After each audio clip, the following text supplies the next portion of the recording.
Joining us now, MS Now White House reporter Laura Barone-Lopez, national security and political analyst Paul Rieckhoff, ProPublica reporter Jen Fifield, and former Trump White House attorney Ty Cobb. Laura, there's no clear indication of exactly what the president's going to outline tonight. You heard that preview from Caroline Leavitt saying it's going to be shocking. From your reporting, what do you expect? Right. So from myself and my colleagues here at MS Now, like Vaughn Hilliard and David Rode, we've been told by White House officials as well as administration officials that the president is going to zero in on allegations of foreign interference, specifically in the 2020 election, and specifically when it comes to China, that the president is expected to declassify intel documents on China and whether or not they had ability or the intent to interfere in the 2020 election, and that he is going to use those intel documents to allege that Beijing compromised the U.S. 2020 election. Now, to be clear, the intel community in 2020 and 2021 looked into this and determined that there was no interference, no impact on vote tabulation, no hacking of critical election infrastructure by the Chinese. And that includes the president's own director of national intelligence at the time, John Ratcliffe, and that includes intel officials that worked for the president at the time. So what about the pushback from some Trump allies who say it's time to stop looking in the rear view, start to look through the windshield, so to speak? How concerned is the White House about that pushback?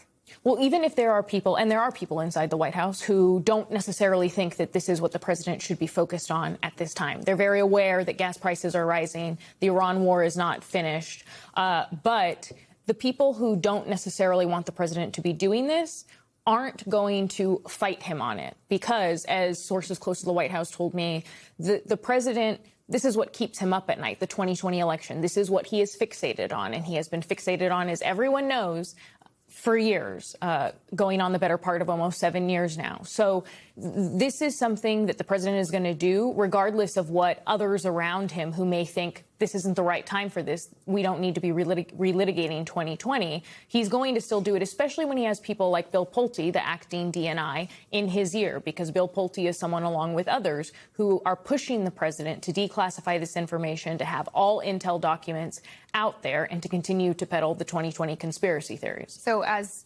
LBL just reiterated, the U.S. intelligence agencies concluded there was no foreign interference in 2020 that altered the outcome. There was some potential thumb on the scale from Russia and from Iran, but again, nothing that was considered to be tampering with voting records, nothing to be tampering with those who were voting. So no real impact on the outcome of the election. Trump lost the popular vote and the Electoral College. The experts that I've spoken to have said that they're concerned that he may cherry pick or pick out the intelligence that serves him. How big of a concern is that? That's a huge concern.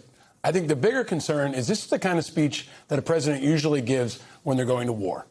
And this is, I think, his formal declaration of war on the elections this fall. He's been setting the stage in a number of different ways. He's been moving the pieces to undermine the integrity of the upcoming elections. And he's going to use 2020 to look in the rearview mirror and to look forward to 2026. This is his chance to make a case that the 2026 election is rigged, shouldn't be trusted. And it's also, most of all, I think, about protecting his power. Wars are always about power. He knows that a free and fair fall election is the circuit breaker to hold him and this administration accountable. He's consistently telegraphed his punches. He said he's going to attack the elections. Tonight, I think, will be the formal declaration.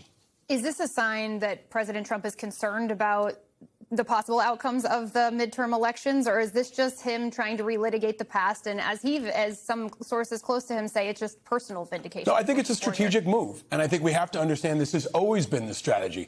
Steve Bannon said that using ICE at the airports was practice for using ICE at the election booths this fall.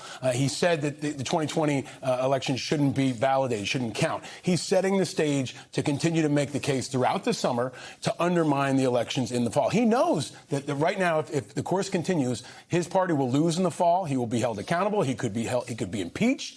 The only thing that will slow him down right now is that circuit breaker of the fall elections, and that's why he's going to keep it his #1 priority above all else. Ty, you've said that Donald Trump is stacking every card in the deck ahead of the midterms. What do you mean by that? How so? Well, let's take a look. I mean, he has tried to eliminate mail-in voting. He's issued an executive order, which fortunately the courts have rejected. He's tried to have the post office refuse to send out ballots in red states who don't give over the voter rolls that 13 courts have said he's not entitled to under the Constitution. Steve Bannon and others have made plain. Todd Blanche have tried to season the electorate to expect to see troops on the street, ICE at the polls. I think it's important that people tonight, as they look at the podium surrounding the president, they should really look at it as a crib. This is a 2-year-old who lost his toy. The most grievous thing that ever happened to him was he lost an election. As a malignant narcissist, he just can't abide that. And he's going to fight it with every lie that he can to try to prevent those millions of people that Carolyn Levitt says have concerns, notwithstanding the fact that 98% of the ballots in America cast in presidential elections are paper ballots. Soon it'll be 100% once Louisiana falls into line. And these are the safest elections ever. Todd Blanche, as I said, has given some lip service to election irregularities. Justice Department officials have as well. But keep in mind, Bill Barr said, Mr. President, there is no evidence of fraud. Bill Barr had access to the intelligence that the president is going to talk about tonight. So did John Ratcliffe, and we heard nothing at that stage of the game. Trump went 0 for 63 in election fraud claims in court. Many of his lawyers were subsequently disbarred, punished, lost huge judgments. Rudy Giuliani's been bankrupted, discredited. Fox News lost $800 million supporting the president's election fraud claims. These are going to be falsehood after falsehood. We'll hear about China on intelligence that existed at the time, and much of this intelligence, when intelligence comes in, it's graded. How credible could it possibly be? Much of the intelligence that the president is going to likely talk about tonight, was dismissed, and rightfully so. The only intelligence that's been verified about the 2020 election is the intelligence that showed that Russia tried to denigrate Biden and support Trump because, as we know, Russia's never had a better friend than Trump. So I think those are the facts that people need to keep in mind. Ty, Trump's nominee to head DNI, Jay Clayton, seemed unable to fully acquiesce that he had lost the 2020 election. As you mentioned, Todd Blanche says he's giving the president some advice. He's not a yes man, though. Those were his words yesterday. You were once in Trump's inner orbit, in his inner circle. What differences do you see in Trump's circle now? He seems to be, to some degree, insulating himself or surrounding himself with people who are going to coddle this election denial.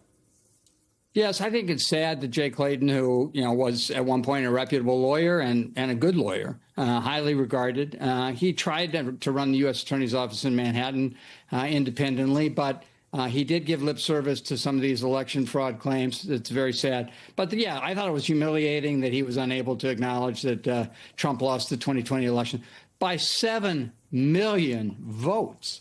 So yes, I think this is too bad. It is a Justice Department theme now, and as of course we know, they've devoted resources, enormous resources, to this election fraud fantasy. They are illegally pursuing ballots across the country. They have seized ballots and initiated a long, expensive, pointless inquiry into the Georgia vote in 2020, where the only election interference that we're aware of is when Trump tried to extort from the Secretary of State Raffensperger 11,780 votes.